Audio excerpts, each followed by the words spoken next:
निर्देशन की विशेषताओं के पश्चात हम निर्देशन का महत्व देखते हैं। महत्व, लाभ, उपयोगिता। डायरेक्शन से, निर्देशन से क्या फायदे होते हैं? पहला, उद्देश्य की प्राप्ति में सहायक। संस्था अगर अपने निर्धारित लक्ष्य और उद्देश्य को प्राप्त करना चाहती है तो उसे अपने काम करने वाले कर्मचारियों का, अधीनस्थों का निरंतर मार्गदर्शन करना होगा। सही दिशा में, right approach toward right guidance. अगर सही दिशा में और सही प्रयास होते हैं तो संस्था अपने उद्देश्यों की प्राप्ति को शीघ्र से शीघ्र कर सकती है। इसलिए निर्देशन का पहला महत्व है उद्देश्यों की प्राप्ति में सहायक। निर्देशन क्रियाशील बनाता है। निर्देशन के अंतर्गत निरंतर मार्गदर्शन किया जाता है।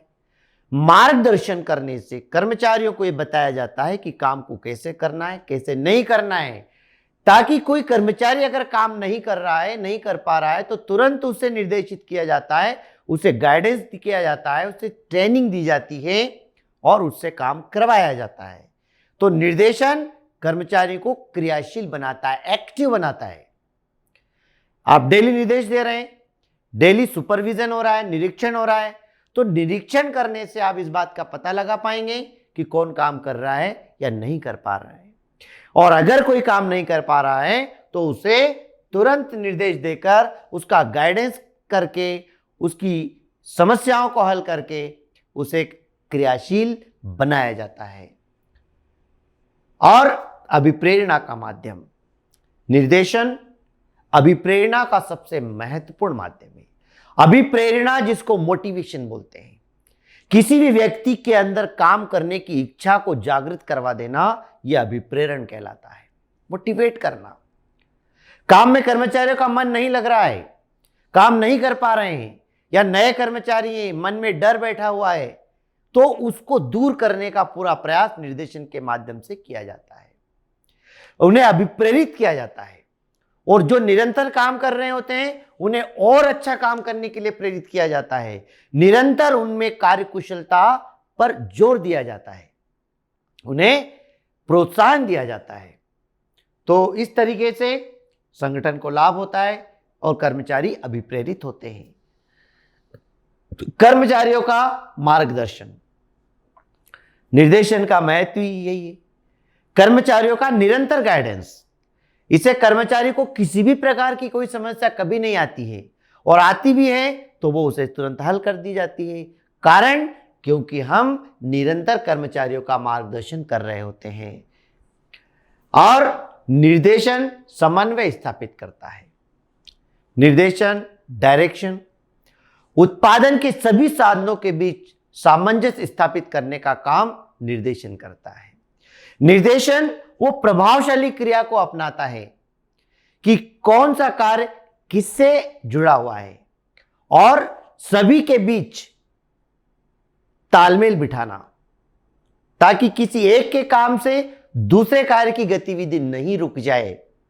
इसलिए निर्देशन का बहुत बड़ा फायदा होता है कि सभी विभागों का अध्ययन करके, उन्हें प्रॉपर निर्देश देकर, गाइडेंस देकर के सभी में एक रूपता लाने की कोशिश की जाती है। सभी के काम अलग हैं, कार्य अलग होते हैं, पर सबका लक्ष्य एक होता है, और सारे जो कार्य होते हैं वो एक दूसरे पर निर्भर होते हैं। अतः सभी के बीच सामंजस्य बिठाने का काम निर्देशन के माध्यम से संभव हो पाता है। दक्षता में वृद्धि, इफिशिएंसी बढ़ती है। निरंतर कर्मचारियों का मार्गदर्शन होता है। डेली उनमें किसी प्रकार की जो भी कमी आती है उसको रोज बताया जाता है और उसे कर्मचारी दूर करने का प्रयास करते हैं। तो निरंतर मार्गदर्शन करते करते करते उनकी सारी कमियां दूर हो जाती हैं, उनमें काम करने की प्रेरणा जागृत हो जाती है, वो उस काम में विशेषज्ञ हो जाते हैं, उन्हें दक्षता प्राप्त हो जाती है। तो निर्देशन के माध्यम से कर्मचारियों की कार्यकुशलता बढ़ती है और उत्पादन क्षमता भी बढ़ती है, कर्मचारी का भी विकास होता है और संगठन का भी विकास होता है। निर्देश के महत्व के पश्चात इसके सिद्धांतों पर हम जाते हैं, प्रिंसिपल्स। निर्देश, डायरेक्शन, प्रॉपर गाइडेंस देने के लिए भी कुछ सिद्धांतों को अगर हम पालन करते हैं तो हमारा जो मार्गदर्शन है वो उचित होगा।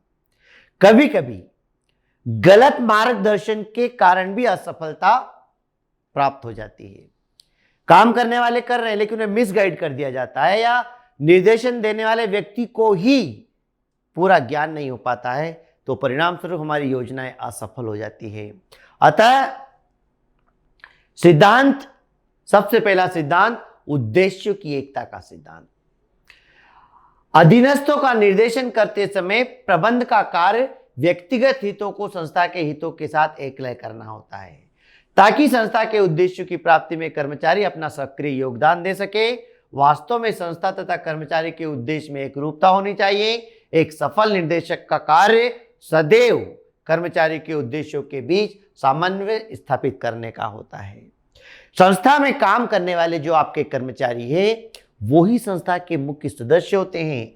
अतः जो संस्था ने अपने उद्देश्य निर्धारित कर दिए हैं, वही उद्देश्य कर्मचारियों के भी होने चाहिए। जब सभी का उद्देश्य एक होता है, सभी का लक्ष्य एक होता है, तो सभी एकजुट होकर के समन्वयता के आधार पर काम करते हैं और लक्ष्य को प्राप्त करते हैं। आदेश की एकता का सिद्धांत।